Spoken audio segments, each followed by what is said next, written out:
What's going on, everybody? Welcome back to the show, the podcast. We are here on Monday, December 19th.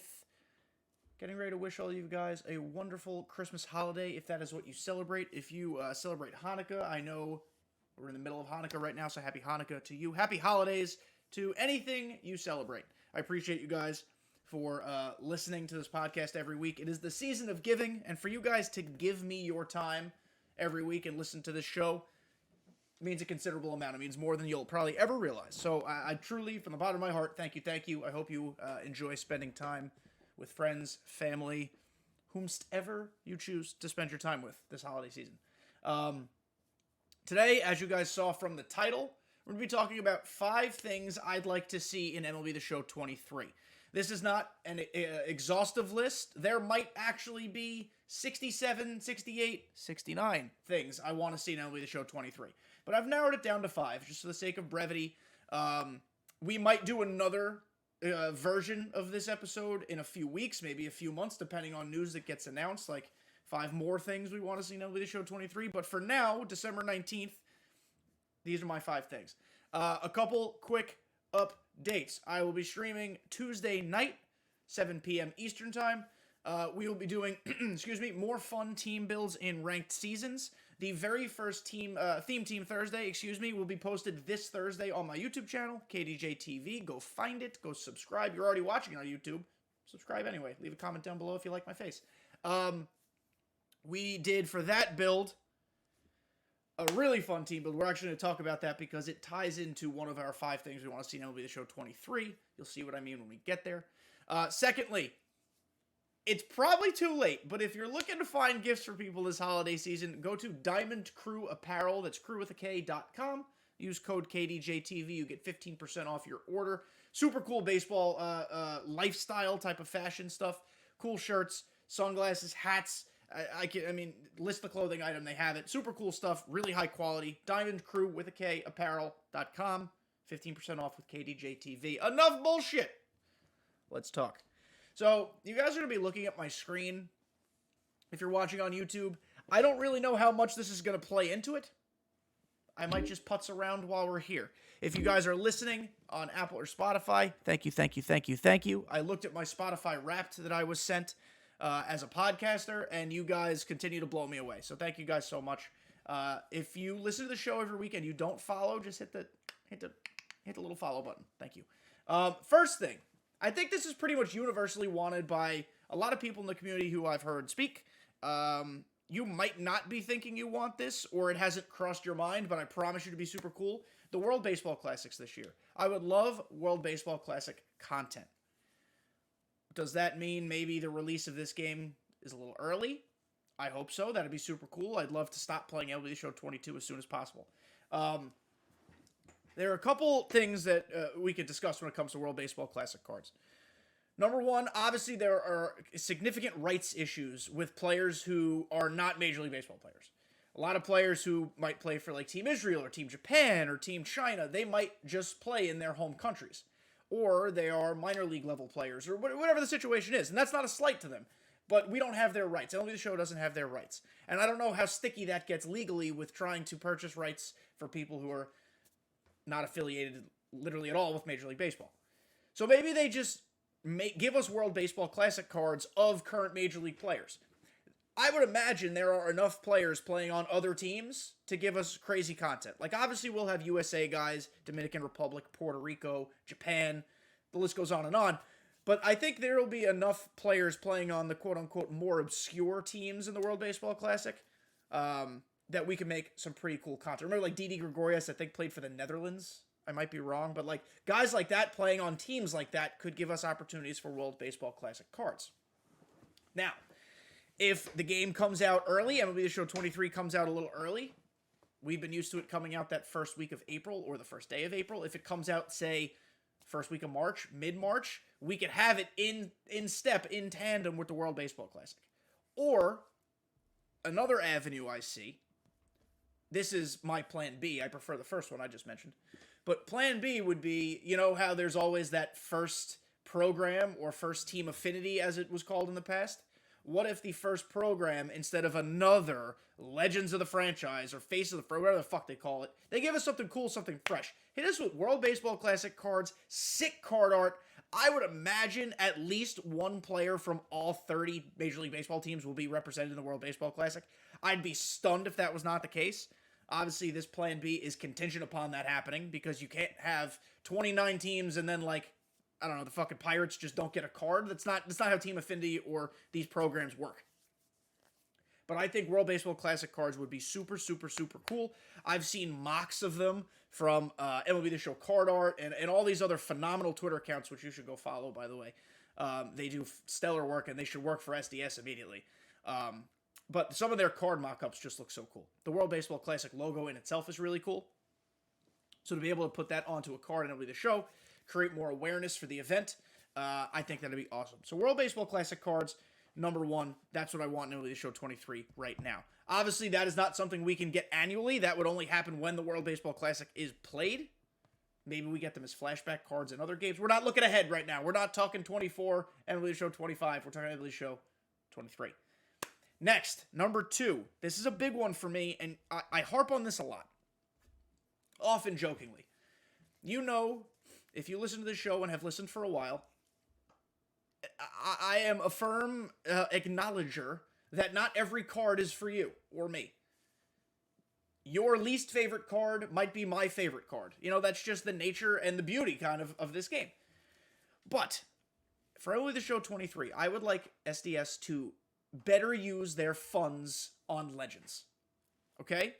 This is what we're going to tie into what I said in the beginning of the show. Our first Theme Team Thursday, coming out this Thursday, will be, it doesn't really have, the team itself doesn't really have a name. I'm working out the kinks on that.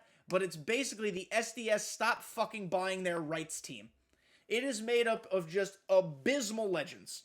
I don't, you know what? I'm going to, for the content, I'm going to try to go back to see if I can find this team. Because I used it in ranked seasons on stream. Can I, hold on, we're going to do this together. We're going to find this out. Oh, never mind, I fucked up. I would like to find it because I think it is important for you guys to get an idea of the types of legends I mean here. By the way, you guys are looking at the, I went flawless. I went flawless by myself, by the way. 4 whole flawlesses this year. All right, here's the team. Sorry. Here's the team. So, the all SDS fucking leave them at home, stop buying their rights team. Brett Saberhagen was the ace. We had Paul Molitor, Robin Yount, Joe Carter, Tony Perez, Minnie Minoso, Richie Ashburn, Smith, Ozzie Smith, Jason Kendall. I actually homered with Robin Yount and Jason Kendall, and we won 2-1. Brett Saberhagen pitched a gem. But it was just, listen, it included guys like Cy Young, Bert Blyleven. If it's a shitty legend, you name it. This is no disrespect to these individuals as baseball players or their actual real-life accomplishments, but they are just dog duty shit, and that will be the show. Why are we paying for Paul Mahler when we could be paying for, I don't know, Nomar Garciaparra? Why are we paying for Joe Carter, Tony Perez, and Minnie Minoso when we can pool those funds together and get A-Rod?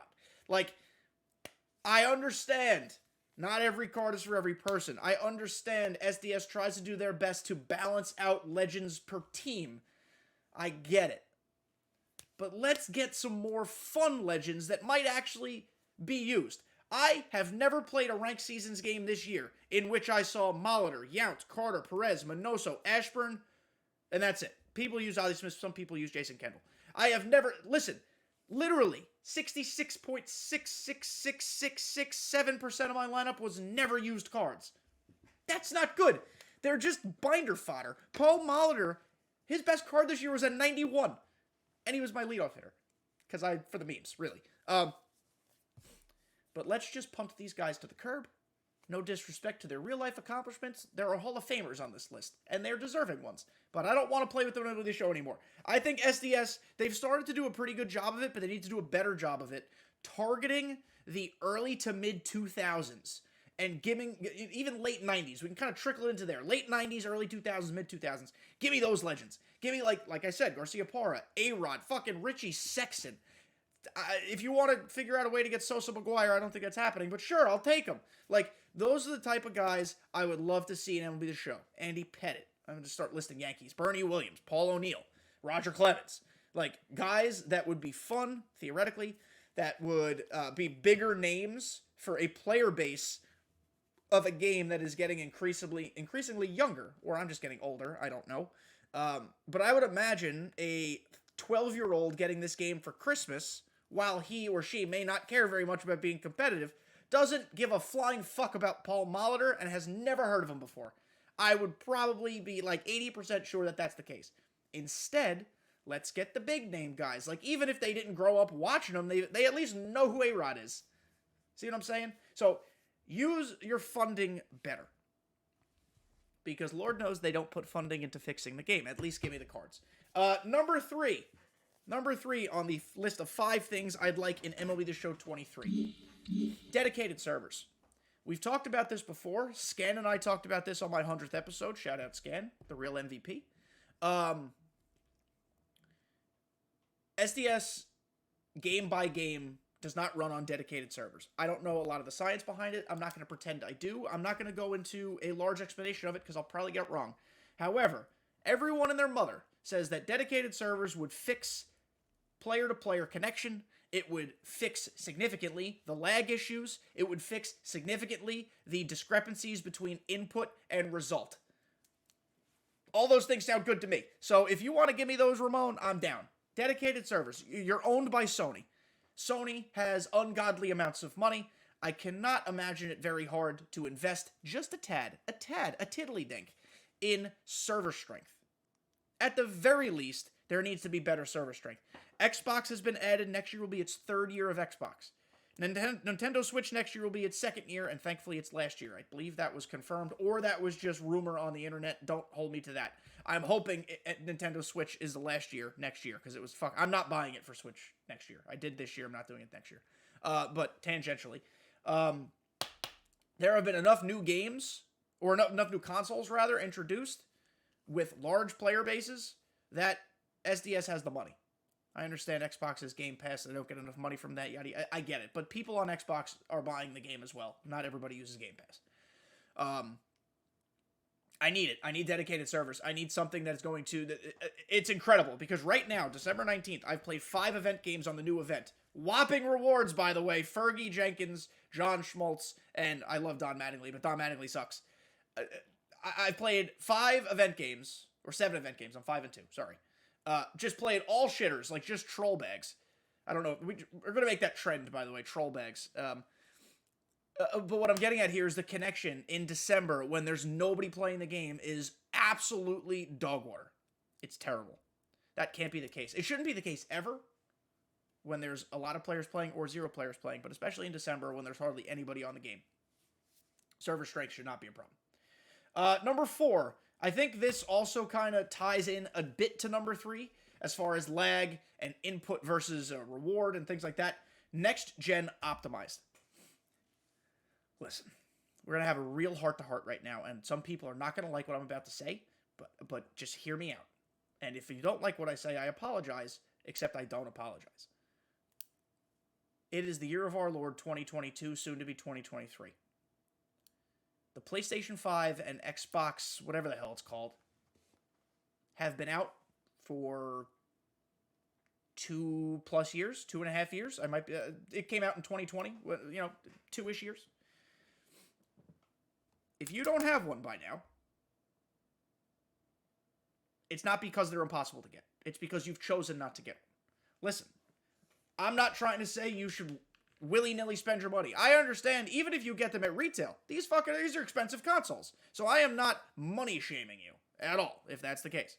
But if your complaint is that, they're too hard to get, I could go on the Xbox store or Microsoft store right now and buy an Xbox.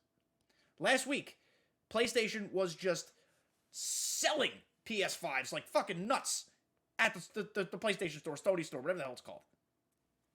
They're available. It is time to phase out old gen. You can't even call this next gen anymore. It's the gen. It's been out for 24, 25, 26 months. I think there are avenues to make a PS4 and Xbox whatever version of the game, and then a PS5 and Xbox whatever version of the game. I think it would eliminate a lot of the poo-poo connections, a lot of the input lag, a lot of the bad rewards on what you think are good swings, what very well could be good swings. I think it is time to, at the very least, optimize the game for current gen. PS4 and Xbox, whatever, can still be involved, but the game cannot be built on those systems, those hardwares, that hardware.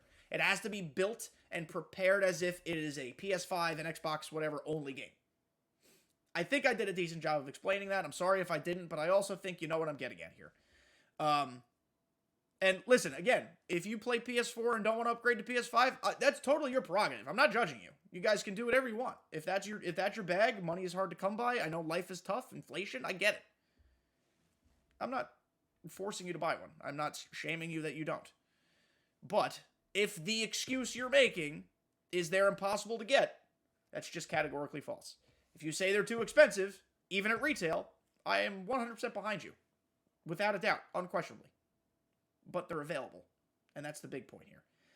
And then finally, number 5, fifth most bestest, greatest thing I want to see in MLB The Show 23. And this goes without saying. You guys were probably thinking I'd say something along lines like this. And I don't think we have enough time or space or knowledge to even really dive into it too deep. But a new hitting engine. I think it's time. I remember, when would it have been? Something around like MLB The Show 17, 18. I can't remember exactly what it was. They introduced ball physics into the game. Revolutionary, I know. They introduced ball physics. And along with that, slowly came this new hitting engine. Over the years, they developed it. Perfects were added. Swing paths, exit velo, launch velocity, exit velocity. Important things. All things that can still be the basis of a new hitting engine. But we've had this pretty similar one for 4 or 5 games. Obviously with some tweaks here and there. I know perfects are not 5 years old, but you catch my drift here. It is time for a new hitting engine. Or at least a hitting engine update if they want to keep this one.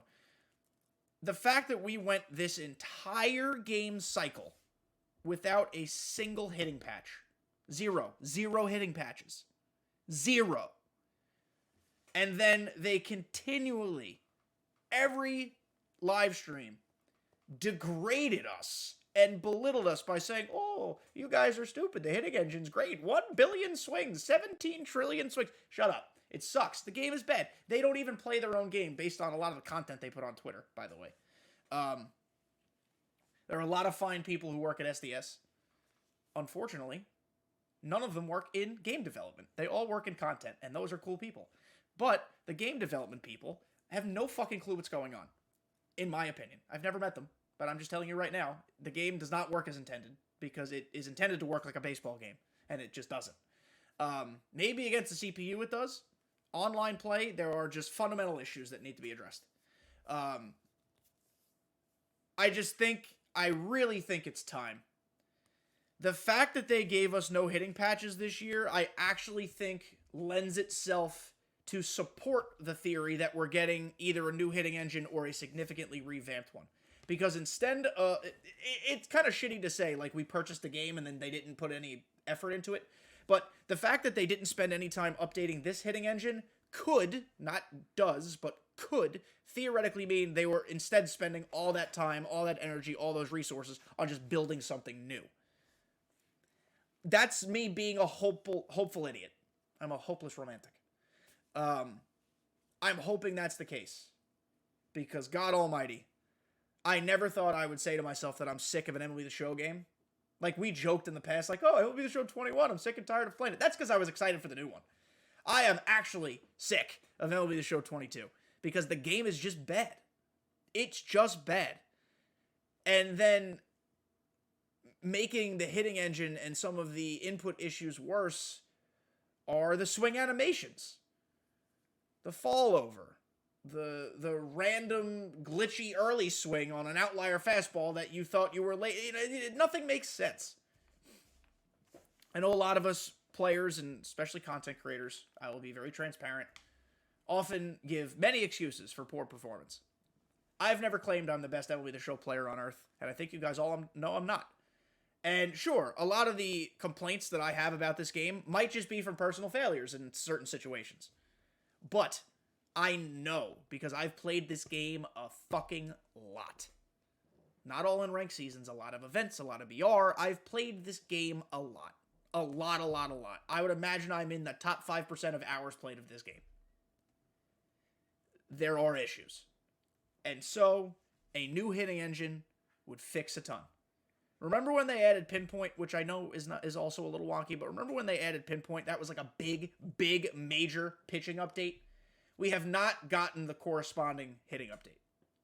Hitting, of course, in my head, is probably fundamentally more difficult to fix or create, because there's a lot that goes into it. But it's time. Like, Revolutionary Pinpoint was super cool. Give me a revolutionary hitting engine. Guys, those are my 5 things I want to see right now in MLB The Show 23. Like I said, we could certainly come up with more of these episodes. If you guys have 1, 2, 3, 4, 5, 16 things you want to tell me about MLB The Show 23, put them in the comments down below. I appreciate you guys listening this far. If you've made it this far, again, Merry Christmas, Happy Hanukkah, Happy Holidays. I'll say Happy New Year to you guys next episode. But enjoy this time with your family. Enjoy this time with your friends. Now is a great time to unplug from video games. If you're traveling, sure, you hit the switch up or whatever, but spend time with your families. Spend time with the loved ones that you have with you. Just cherish every moment. All right? Thank you guys for listening. I'll talk to you next week.